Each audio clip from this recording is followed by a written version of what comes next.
Hello दोस्तों, नमस्कार। स्वागत है आपका मेरा YouTube channel Chandrashekhar Singh 20 learning GS वाला में।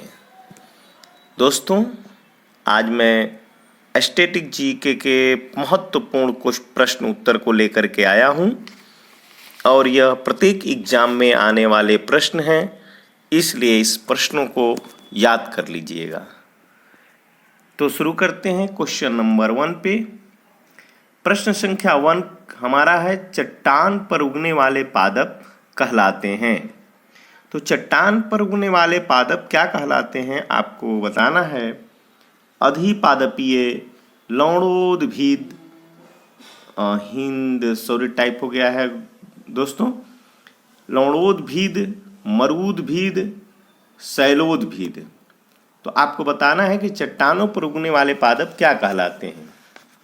तो इसका सही आंसर हो जाएगा शैलोद्भिद। शैल यानी कि चट्टान, तो चट्टानों पर उगने वाले पादप शैलोद्भिद कहलाते हैं। ऑप्शन संख्या 4 शैलोद्भिद सही हो जाएगा। साथ ही बताते चले दोस्तों, अधिपादपीय। अधिपादपीय का अर्थ होता है वे पौधे, वैसे पौधे जो आश्रय के लिए वृक्षों पर निर्भर होते हैं। फिर से एक बार बताएं, ऑप्शन संख्या 1 जो है अधिपादपीय, उसका अर्थ होता है वे पौधे जो आश्रय के लिए वृक्षों पर निर्भर होते हैं, वे अधिपादपीय कहलाते हैं। अब ऑप्शन संख्या 2 लवणोद्भिद।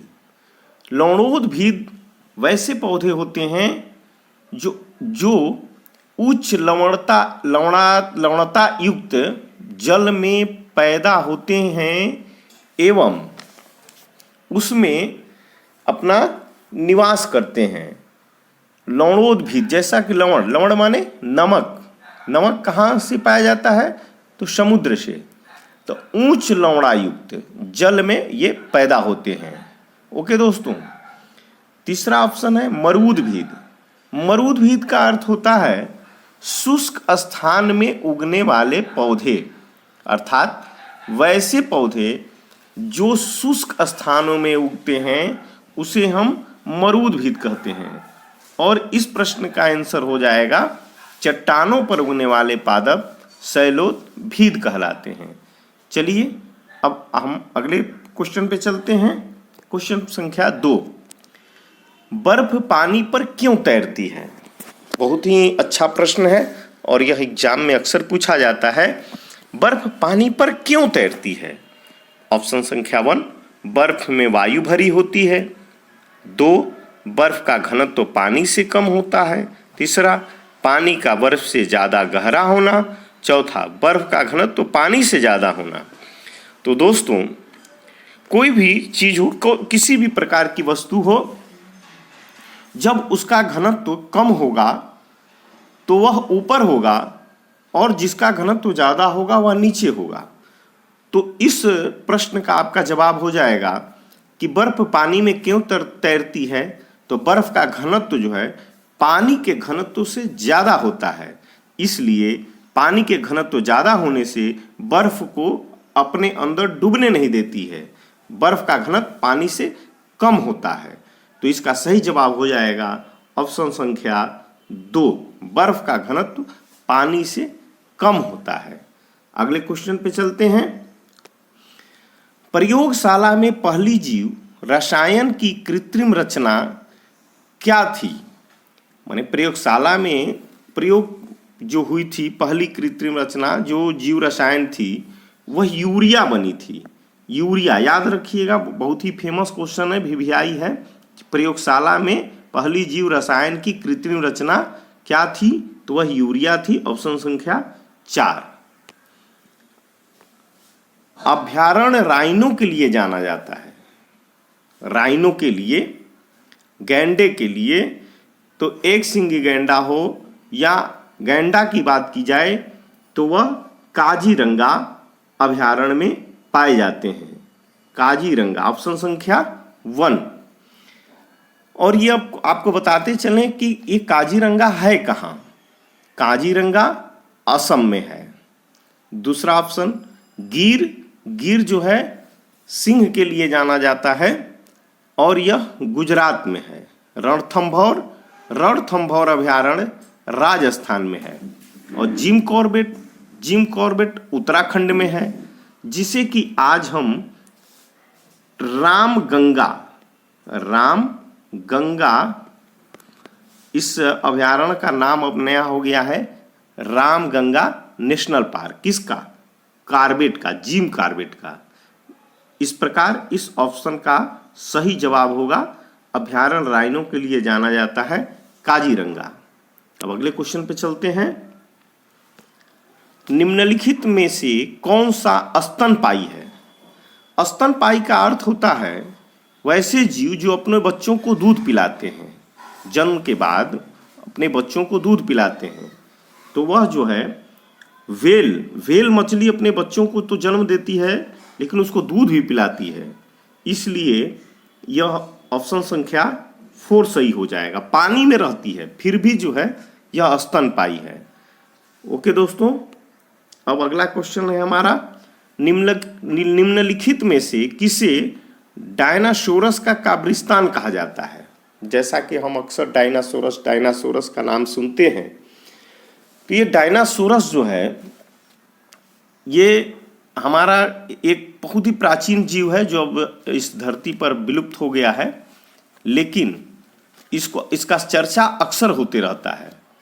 तो इस डायनासोरस का कब्रिस्तान माने सबसे ज़्यादा डायनासोर जो मरे थे उनके अवशेष जो पाए गए थे वह है मोंटाना।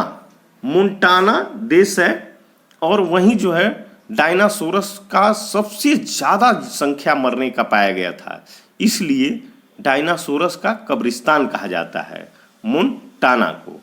ओके दोस्तों, ऑप्शन संख्या 2 सही हो जाएगा। अगला क्वेश्चन है,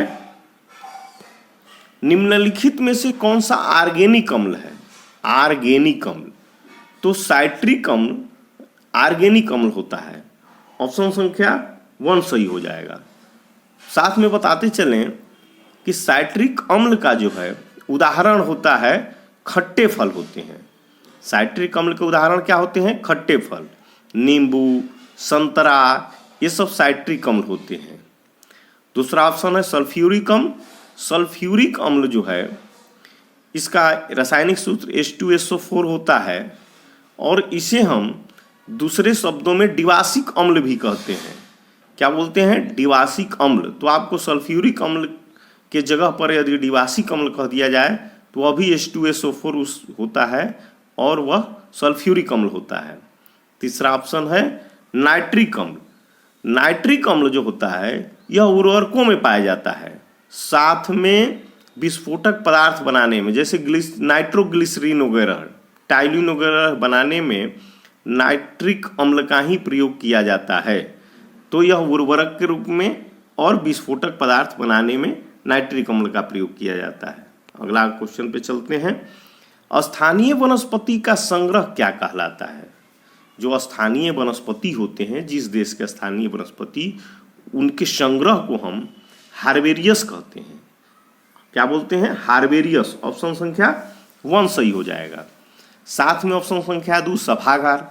तो सभागार कौन होता है? जिसमें मनुष्य जन एकत्रित होकर के किसी विषय वस्तु पर चर्चा करते हैं, वह सभागार कहलाता है।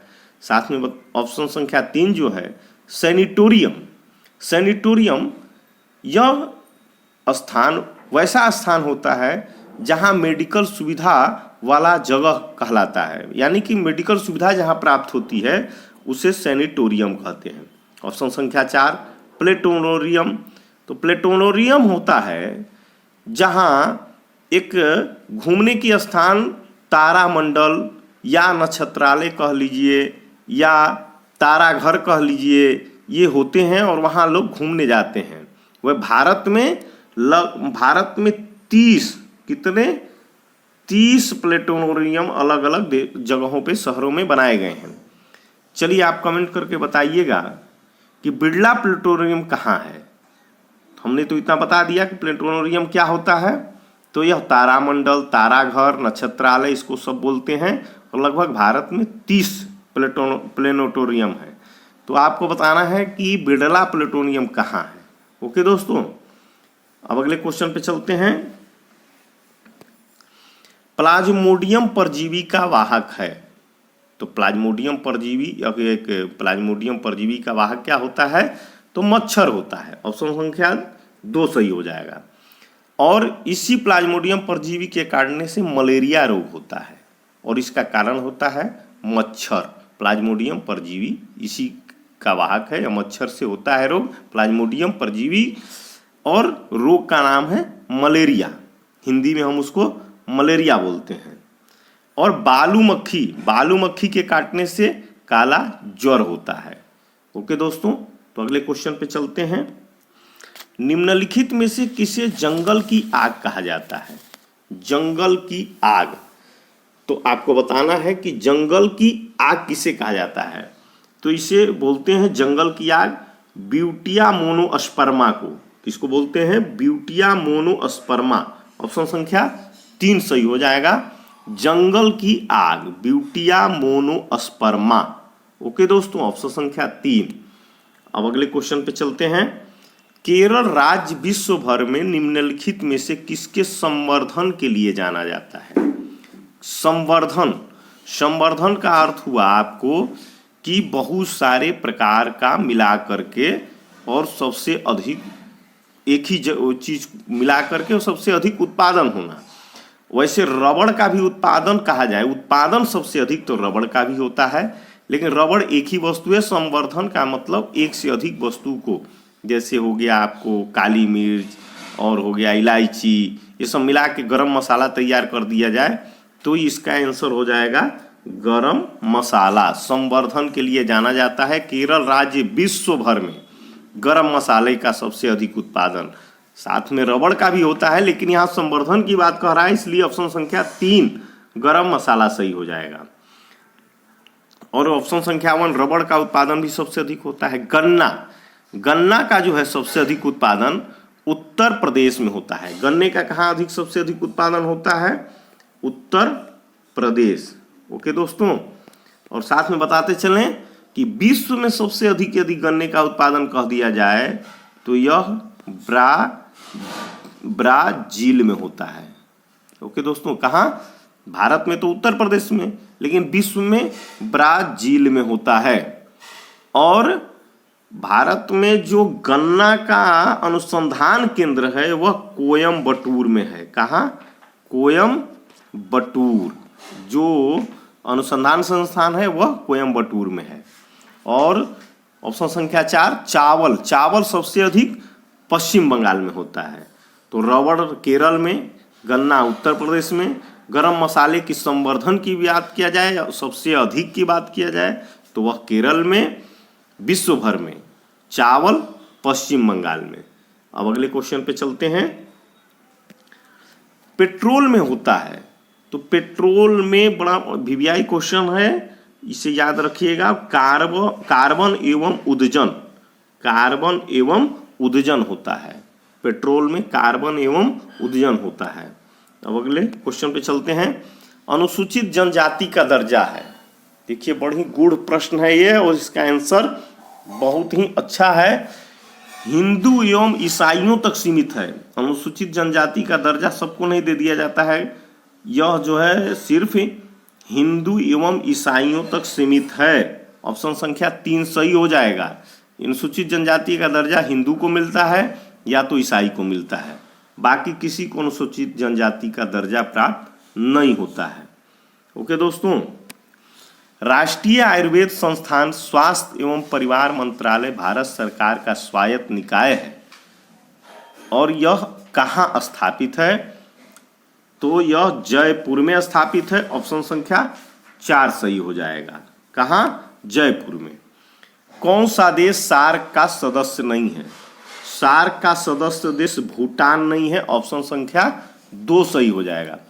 साथ में आपके बताते चले, सार्क देश की संख्या कितनी है? 7। सार्क देश की संख्या कितनी है? 7, जिसके मेंबर हैं भारत, पाकिस्तान,